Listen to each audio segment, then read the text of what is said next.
Assalamualaikum warahmatullahi wabarakatuh. Perkenalkan, nama saya Firna Syifawandani. Di video ini kita akan membahas tentang pembelajaran haid. Sebelum kita memasuki pembelajarannya, marilah kita berdoa terlebih dahulu. Berdoa dimulai. Bismillahirrahmanirrahim. Rabbi zidni ilman warzuqni hikmah bi rahmatika ya arhamar rahimin. Amin. Baik, berdoa selesai. Langsung saja kita akan memasuki materinya. Check it out. Pembahasan soal darah pada wanita, yaitu haid, nifas, dan istihadoh, adalah pembahasan yang paling sering dipertanyakan oleh kaum wanita. Dan pembahasan ini juga merupakan salah satu bahasan yang tersulit dalam masalah fikih, sehingga banyak yang keliru dalam memahaminya. Bahkan meski pembahasannya telah berulang-ulang kali disampaikan, masih banyak loh wanita muslimah yang belum memahami kaidah dan perbedaan dari ketiga darah ini.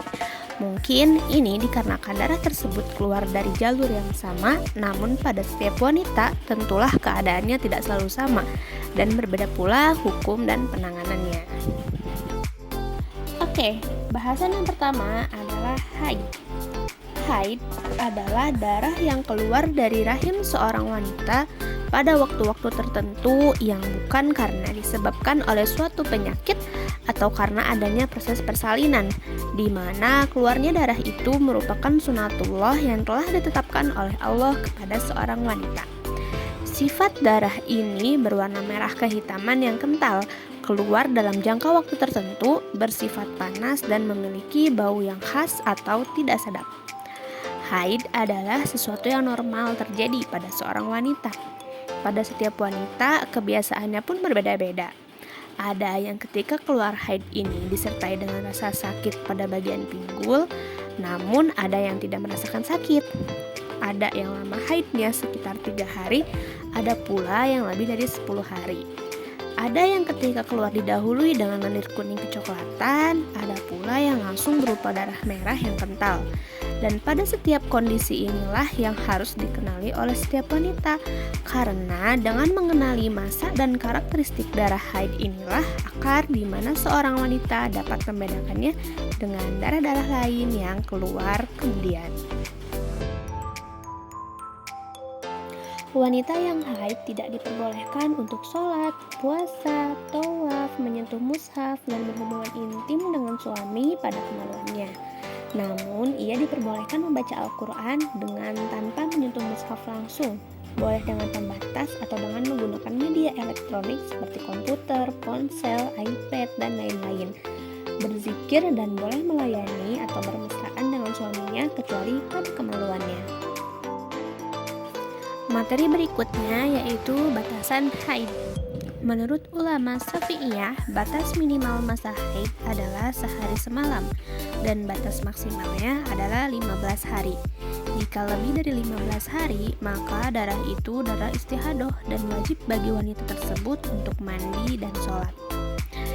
Imam Ibnu Taimiyah rahimahullah dalam Majmu' Fatawa mengatakan bahwa tidak ada batasan yang pasti mengenai minimal dan maksimal masa haid itu. Dan pendapat inilah yang paling kuat dan paling masuk akal dan disepakati oleh sebagian besar ulama. Termasuk juga Syekh Ibnu Utsaimin rahimahullah juga mengambil pendapat ini. Dalil tidak adanya batasan minimal dan maksimal masa haid itu terdapat pada Quran Surat Al-Baqarah ayat 222 sebagai berikut. Quran Surat Al-Baqarah ayat 222 memiliki arti, mereka bertanya kepadamu tentang darah haid. Katakanlah dia itu adalah suatu kotoran atau najis. Oleh sebab itu, hendaklah kalian menjauhkan diri dari wanita di tempat haidnya. Dan janganlah kalian mendekati mereka sebelum mereka suci dari haid. Apabila mereka telah bersuci atau mandi bersih, maka campurilah mereka itu di tempat yang diperintahkan Allah kepada kalian. Ayat ini menunjukkan bahwa Allah memberikan petunjuk tentang masa haid itu berakhir, yaitu setelah suci, yakni setelah kering dan terhentinya darah tersebut. bukan tergantung pada jumlah hari tertentu.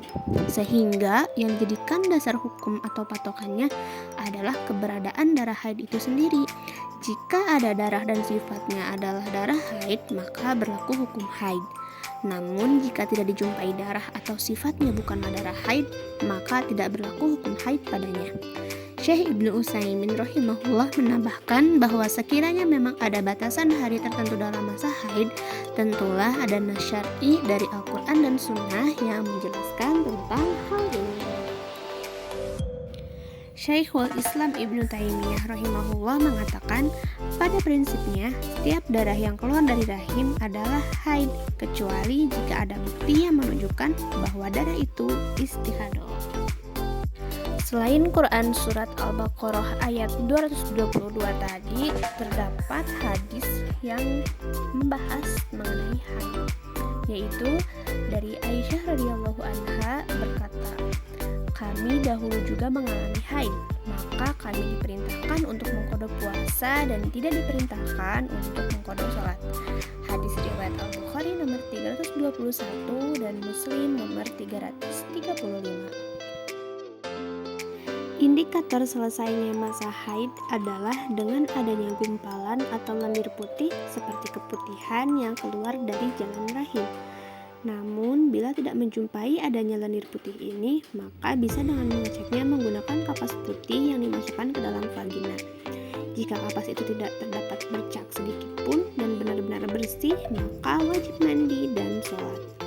Sebagaimana disebutkan bahwa dahulu para wanita mendatangi Aisyah radhiyallahu anha dengan menunjukkan kapas yang terdapat cairan kuning, dan kemudian Aisyah mengatakan, janganlah kalian terburu-buru sampai kalian melihat gumpalan putih. Asar ini terdapat dalam Sahih Bukhari. Bahasan selanjutnya mengenai nifas. Nifas adalah darah yang keluar dari rahim wanita setelah seorang wanita itu melahirkan. Darah ini tentu saja paling mudah untuk dikenali karena penyebabnya juga sudah pasti, yaitu karena adanya proses persalinan. Syekh Ibnu Utsaimin rahimahullah mengatakan bahwa darah nifas itu adalah darah yang keluar karena persalinan, baik itu bersamaan dengan proses persalinan ataupun sebelum dan sesudah persalinan tersebut, yang umumnya disertai rasa sakit.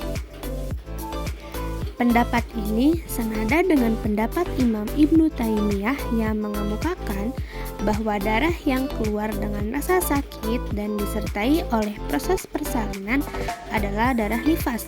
Sedangkan bila tidak ada proses persalinan, maka itu bukan nifas. Wanita yang nifas juga tidak boleh melakukan hal-hal yang dilakukan oleh wanita haid, yaitu tidak boleh sholat, puasa, tawaf, menyentuh mushaf, dan berhubungan intim dengan suaminya pada kemaluannya. Namun, ia juga diperbolehkan membaca Al-Quran dengan tanpa menyentuh mushaf langsung, boleh dengan pembatas atau dengan menggunakan media elektronik seperti komputer, ponsel, iPad, dan lain-lain. Berzikir dan boleh melayani atau bermesraan dengan suaminya kecuali pada kemaluannya. Tidak banyak catatan yang membahas perbedaan sifat darah nifas dengan darah haid. Namun pada umumnya darah nifas ini lebih banyak dan lebih deras keluarnya daripada darah haid. Warnanya tidak terlalu hitam, kekentalan hampir sama dengan darah haid, namun baunya lebih kuat daripada darah haid. Pembahasan terakhir yaitu istihadah. Istihadah adalah darah yang keluar di luar kebiasaan, yaitu tidak pada masa haid dan bukan pula karena melahirkan. Dan umumnya darah ini keluar ketika sakit, sehingga sering disebut sebagai darah penyakit. Imam Nawawi rahimahullah dalam Syarah Muslim mengatakan bahwa istihadah adalah darah yang mengalir dari kemaluan wanita yang bukan pada waktunya dan keluarnya dari urat. Sifat darah istihadah ini umumnya berwarna merah segar seperti darah pada umumnya, encer dan tidak berbau. Darah ini tidak diketahui batasannya dan ia hanya akan berhenti setelah keadaan normal atau darahnya mengering. Wanita yang mengalami istihadah ini dihukumi sama seperti wanita suci, sehingga ia tetap harus sholat, puasa, dan boleh berhubungan intim dengan suami. Baik, cukup sekian pembahasannya mengenai haid, nifas, dan istihadah. Terima kasih atas perhatiannya. Mohon maaf bila masih banyak kekurangan dan kesalahan yang disengaja maupun tidak. Wassalamualaikum warahmatullahi wabarakatuh.